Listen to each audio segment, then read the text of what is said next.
Hello and welcome to Faith with Flavor. Have you ever felt like you were not good enough? Maybe someone you looked up to planted a seed of negativity somewhere in your life and you have held on to it. Well, the same can be said of today's guest, Dawson Daugherty, who discovered his talents as a singer and almost made it on the hit TV show known as The Voice, only to be told no. Today he will share his story of rejection, and I really hope it encourages you today.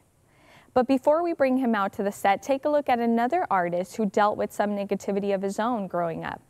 Marcus Witt is known for his Spanish gospel hits, and he sat down with us to share his story.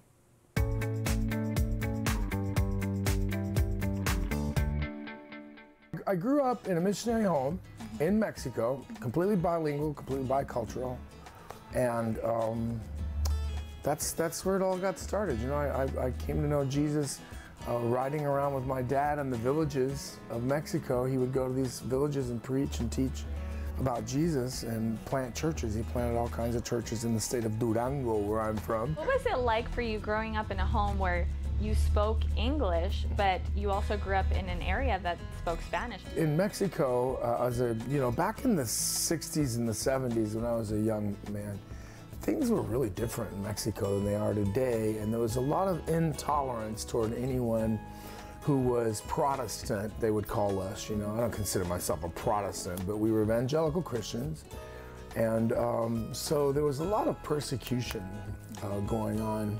As a young kid, I remember being made fun of because I wasn't a Roman Catholic. On top of that, I had a physical condition that made me wet the bed every night. Until I was 16 years old, I wet the bed. So that played into this amazing situation that started taking place in my life of self-rejection, really low self-esteem, battling a lot of anger about my dad having died when I was 2, never got to know my dad. So when I was 16 years old, something very powerful happened. I discovered this scripture in Ephesians that says I'm accepted in the beloved, right? And that changed my life. And I started dedicating my music and my talents to Jesus, and helping other people understand that when we come into Jesus, we're accepted in the beloved. What do you feel are some of the most pressing issues concerning the Latin American community? I think our number one issue is the proverbial elephant in the room. You know, it has to do with this 18 million or 19 million people who live in the United States, who are a big part of our economy, a big part of the workforce, and yet they live in the shadows because they're undocumented. We live in a hidden sort of a way. We live deferring, constantly deferring because we're afraid to speak up. How do you think that TV and Salsa is helping with those issues? Well, hopefully we're encouraging Hispanic Americans, right? Hopefully we're adding value to their lives. Hopefully we're speaking hope and faith and blessing into their lives, because that's one of the best things we can do. These are people who are a vital part of this nation. I mean, the economy of this nation, we took out all those, you know, I think the actual workforce is about 12 to 14 million. If we took all that workforce out, boom, it would collapse, right? Yeah. So we're a vital part of the economy of the nation. So hopefully we're speaking life into these people. But I also think that it goes beyond that, you know, that we are the pioneers, that, you know, our parents worked really hard to get us to where we're at now. Yeah. The second, the third, the fourth generation Hispanics, you know, we are the ones that are entrepreneurs. We're building businesses. We're educated, college educated. Yeah. So we have, you know, a different set of things that we're bringing to the community and to the nation, you know. But getting back to that issue that you were talking about, you know, you dealt with some self-esteem issues. You know, maybe there's somebody out there right now who's watching who is dealing with self-esteem issues of their own. Would you just look into that camera and just encourage them? I think all of us deal with self-esteem issues at one point or another. You know, we question ourselves, we doubt ourselves, we look ourselves in the mirror, we don't like the pimple where it ended up today, you know.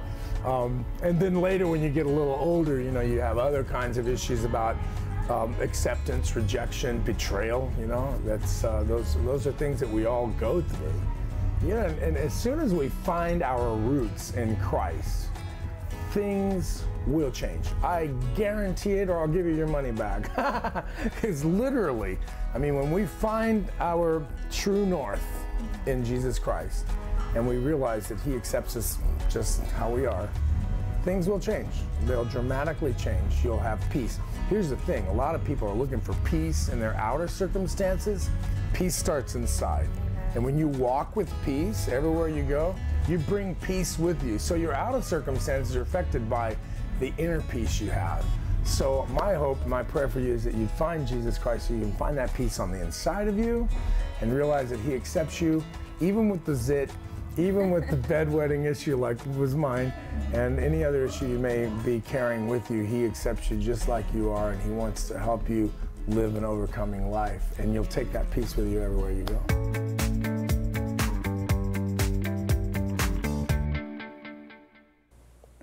Well, my very special guest this week is Dawson Daugherty, and you might recognize him from the hit TV show airing on NBC, known as The Voice. Dawson, thank you so much for being here with us. Of course, thanks for having me. So glad to have you. I cannot wait to get into your experience and, you know, what The Voice did for you, what it was like for you.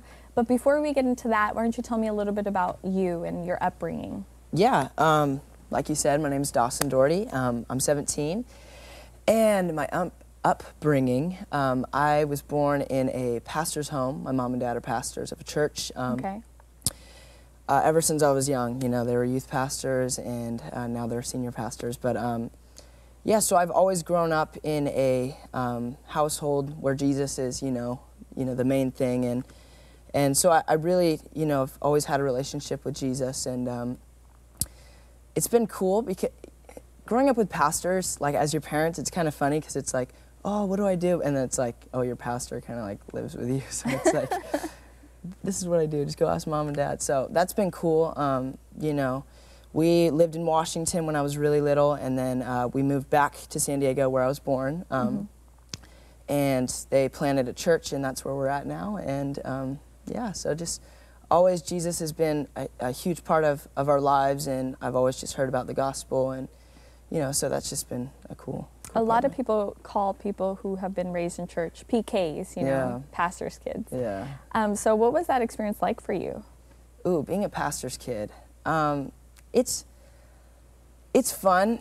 I remember being teased about it when I was little. Like, people would be like, aren't you supposed to be perfect? Like, your parents are pastors. Oh, and I'd be like, no. Like, I don't know. It's just like, it'd just be funny like that. But no, I like it. Like, it's just been cool because, like I said, you know, I can like talk to my dad or my mom, and they really have a good gauge on kind of what's going on, and you know, all these questions. And you know, it's like your dad studies the Bible for a living, so it's, hey dad, this is kind of what I'm feeling. It's like, and then he can give me what God thinks about it, like biblically. So I've always loved it. I don't know, it's cool. I like being a PK.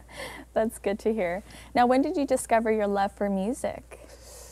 My love for music came kind of in a weird way. When I was little, like 9, that whole time I was just really big into like baseball and sports, and yeah, baseball was life. It was, you know, travel ball and all these things. So I never ever would think about music. You know, I just didn't like have time. I just never thought about it.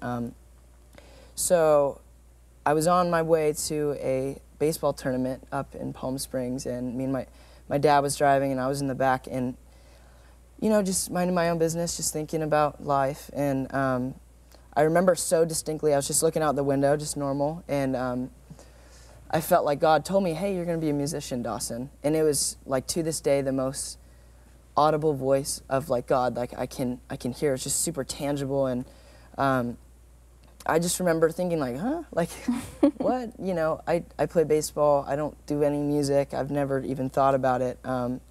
So it was just like a bit confusing at first, but I just did it, you know, like I kind of picked up a guitar and was like, all right, Lord, if I'm going to be a musician, better get like started. So I started playing guitar, and that was kind of where my musical journey started. So what was that experience like for you to hear God in an audible voice? Like, was that kind of weird, or what did you think in that moment?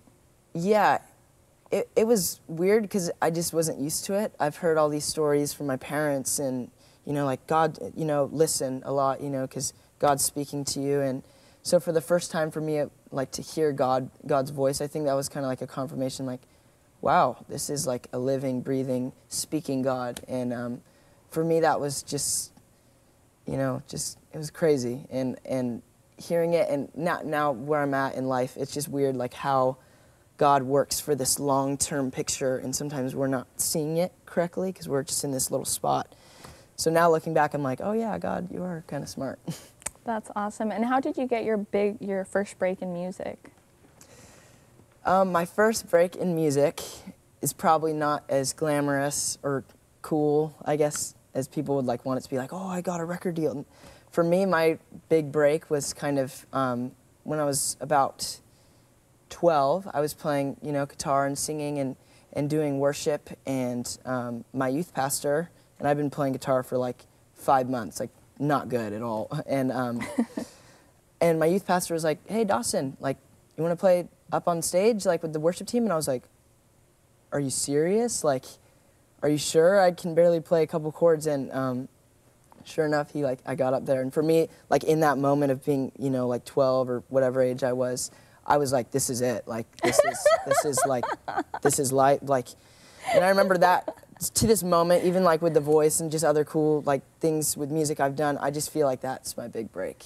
That's so, you know what, it's so awesome to hear you say that, because so many people, you know, they serve in church and they might not think it's like the most glamorous thing in the world or anything, but you, when you got that chance, you were like all about it. Yeah. So, yeah, it was, I don't know, I'm just weird though. Like, you know, I've always thought the little things in life are cool, and that's just something I've always cherished, leading worship. That's really awesome. I'm glad to hear that, Dawson. Now, how did you end up on The Voice? Tell us that story. Oh man, this is quite the story. When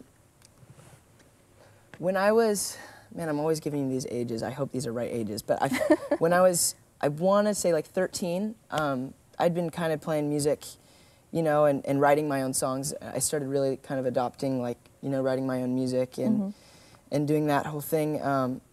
But I wrote a song for kind of a dear friend of ours who passed away. He was 25, and I wrote a song kind of in response to that, because songwriting has always kind of been a way for me to just process what I'm feeling. And in that moment, that, you know, I had to process what I felt, you know, a lot of pain. So I wrote the song, and I played it at his funeral, and, you know, just played it. It was cool. And fast forward to like a year ago, I got an email, or my mom got an email from this guy saying, hey, I'm looking for people to try out for, you know, The Voice, and send us some stuff and set up an audition. I was recommended by someone who's at that funeral that you know, send me something. You know, I'd love to hear that. So it was kind of weird. It was like, you know, here I am at this young age just writing a song and playing it, and then all of a sudden this door's opening, and I was just kind of like taken back by it. In an area where you least expect it, right? Exactly. And it's funny. It just seems like God's always doing stuff that's like unexpected. So that was weird. But that was like a divine appointment, because obviously he heard you at that funeral singing. Exactly. And out of that came The Voice. Yeah. Awesome. Yeah. And what was that experience like for you? Oh man, The Voice was just an emotional, crazy roller coaster. You know, you're doing these auditions, and excuse me, you're doing these auditions, and you know, you're like crazy happy. You're like, oh, I made an audition, and then you're kind of like, okay, this is frightening. You know, this is like one of the biggest shows, and so it's kind of an emotional roller coaster. Meeting all these cool friends along the way, and yeah, it was definitely priceless. It was something that not a lot of people can sort of relate to, because it's such a long journey, and you meet all these cool people who are so gifted and talented, and I don't know, it's just an amazing ride, and just very like surreal, I think is the best way I would say it. And how far did you get? So The Voice, there's the blind auditions, which is what everybody sees on TV, and that's where you're, you know, the coaches are pressing the button and they're flipping around. So I got to that stage in the show, and that was cool. And it was really cool because they highlighted my life. I love surfing, and obviously I love the Lord, and they highlighted, you know, my love for missions. I went to Africa and, you know, for surfing. So they highlighted this cool segment on my life, and it was cool because here's this platform of, you know, a lot of people who, a lot of them don't know Christ, and here I am, you know, on the show talking about my faith and what it means to me. But yeah, so I did my blind audition, and I didn't get any chairs to turn, which was kind of sad. But yeah, it was. And what did that feel like, you know, to make it that far and then none of those chairs turned for you? Yeah, it was one of those things where for 10 months in preparation of these auditions, you're just thinking, that's the moment you're thinking about. And I remember getting out on that stage and seeing these chairs and getting done with my song, and there was no, you know, chairs, and like churned. And I remember just a lot of disappointment and a lot of self-doubt and just kind of this rejection, to put it in the best words. It never feels good to not be good enough, you know, and it doesn't feel good, you know, something as emotional as singing, because that's kind of a piece of who you are, you know. So when somebody's telling you no to your art and what you're passionate about and something that's a part of your heart, it doesn't feel good. So just rejection and self-doubt would probably be the two main ones that I felt. Well, now we're going to go ahead and take a look at the gifted Dawson with his music. Take a look at this video.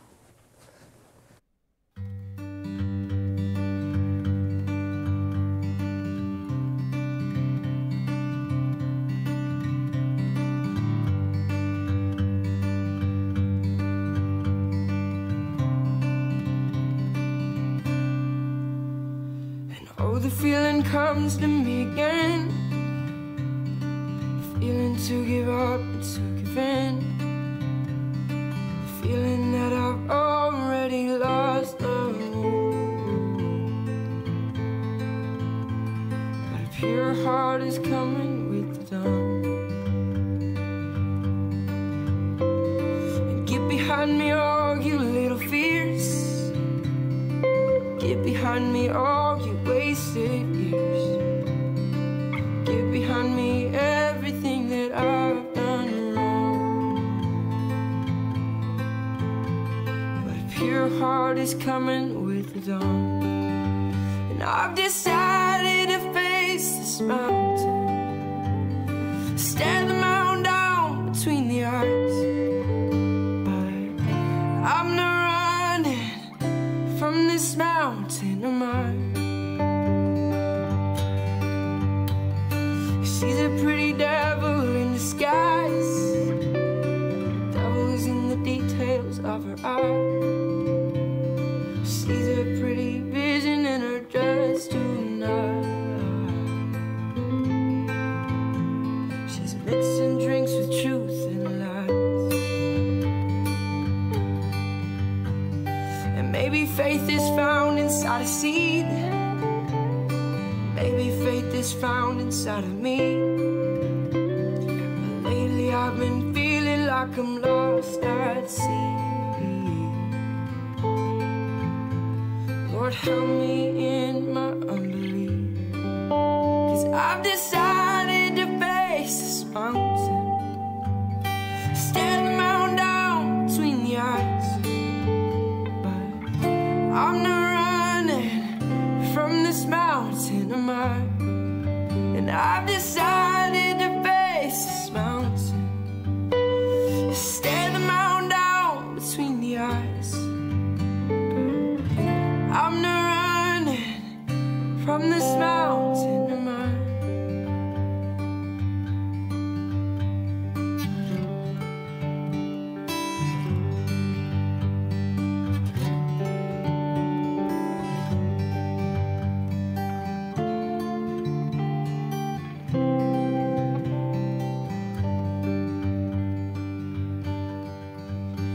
I've decided to face this mountain, stare the mountain down between the eyes. But I'm not running from this mountain of mine.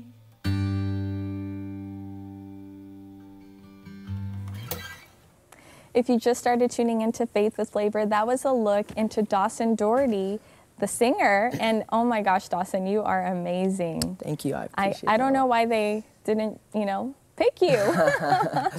But anyways, getting back to The Voice, we've been talking a lot about, what happened in The Voice. And what was like one of your most fondest memories of that experience? Fondest memory. This one's, just to switch gears a little bit, this one's kind of a funny memory, I guess. But there was a lot of Christians on the show, which was super cool, like just a lot of us, which was such a blessing because it's like, oh, let's encourage each other, like we're doing this. Because sometimes it can be so competitive. It's like, this crazy competitive thing, but everyone was just like encouraging each other. So we really wanted to go to church because, we're kind of working every day. And so we were all like, let's get to church on a Sunday, because every day is just super busy. And so we signed this petition, got to church, went to Hillsong LA, excuse me, in LA.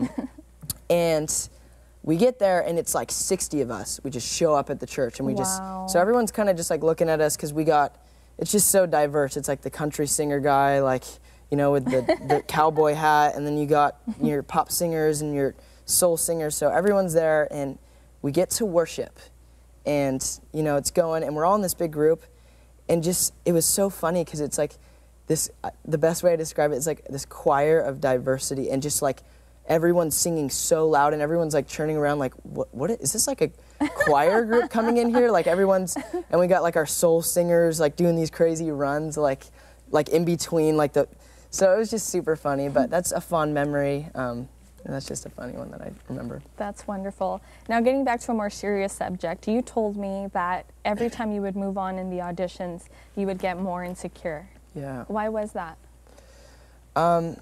Yeah, that's a great question. That was one I was battling for actually a really long time within myself, even after the show. So I would move on from these auditions before, the actual blind audition, which, kind of gets you to that place. And I remember I would just, do these auditions and I would get done and everyone's like, oh my gosh, dude, like you just made it. And I'm like, yeah. And I had this weird like tension in me. It was like, I'm excited, but I don't feel better. Like I feel more insecure. And it was very odd because you would just never think that, and another audition, just more insecurity, and comparing myself to these other singers. And I didn't understand it for a really long time, like weeks after I was done with my time on The Voice. And I remember I work at Chick-fil-A, the best place in the world. Like I eat there, it's bad. Oh, yeah. I eat there all the time. I love Chick-fil-A too. Right, the Chick-fil-A sauce, yeah. Anyway, so I'm working at Chick-fil-A and I'm cleaning the bathrooms and just life isn't great, I'm cleaning bathrooms, thinking about, getting rejected in front of 15 million people, so and it's like people are coming in, oh, good try, so that's just hard. And I remember in that moment of me just feeling very broken and kind of on the floor and feeling not good enough, I remember God coming to me and speaking to me, and I kind of just asked God, God, why do I feel insecure right now? Like why through this whole thing, why don't I feel better about my gift? And it was cool because he really revealed to me and he spoke to me, Dawson, your value is in me and only me. And for the entire time I was on The Voice, my value, I was trying to find it in people and producers and for them to say, yes, you're what we want, and that just takes you out because your value has to be found in a God who loves you and his grace is always there, and people will just fail at that. And I didn't realize that, and it was just a sweet moment. I remember, God just speaking to me, and it was, And what came out of that experience? Because, God just didn't leave you high and dry, here's this, and I'm going to take it away. What happened after you were on The Voice? Yeah, so after the show, it was kind of this season of like, bummer. Now I signed with this agency, and they're doing a lot of like acting stuff, which is kind of out of my comfort zone. It's kind of like I'm not an actor. Yeah. And I'm leading a lot of worship at my church and different churches, which is something I'm very passionate about. You know, just the local church and bringing the Lord to these places. And I'm in a band called Almost Monday. That's wonderful. And we're just playing and loving the Lord. And, yeah. Dawson, thank you so much for sharing your story with us. Course. You know, I want you to look into that camera for me and talk to the viewers out there. You know, there's so many people who deal with rejection on a daily, you know. You dealt with rejection. How would you encourage them right now? Yeah, well, for all my friends out there who might feel rejected and kind of torn, you know, there's a God who loves you a lot, and His grace doesn't run dry, and His love doesn't stop for you. And in a world where rejection is everywhere and people can't fill this void and these things in your life, I just encourage you, find your value in the Lord, and don't try to find it in these things and these people, because it'll just leave you dry. And the Lord's love will just always be there for you. And my encouragement to you is just find your love and your courage in your will and your purpose in the Lord. And that's just my encouragement to you. That's beautiful. Thank you, Dawson. Yeah, of course. If someone would like more information on your ministry, where can they go? They can go to my Instagram. That's Dawson_Daugherty, just my name, and my Facebook, which is my name as well, Dawson Daugherty, and our church, the Father's House, 760-798-9418. And so if they just, you know, that's where I'm at. Wonderful. Well, thank you so much for your time, Dawson. And thank you so much for watching Faith with Flavor. And I pray that this show has blessed you immensely. I love you. Thank you for watching. God bless. Bye-bye.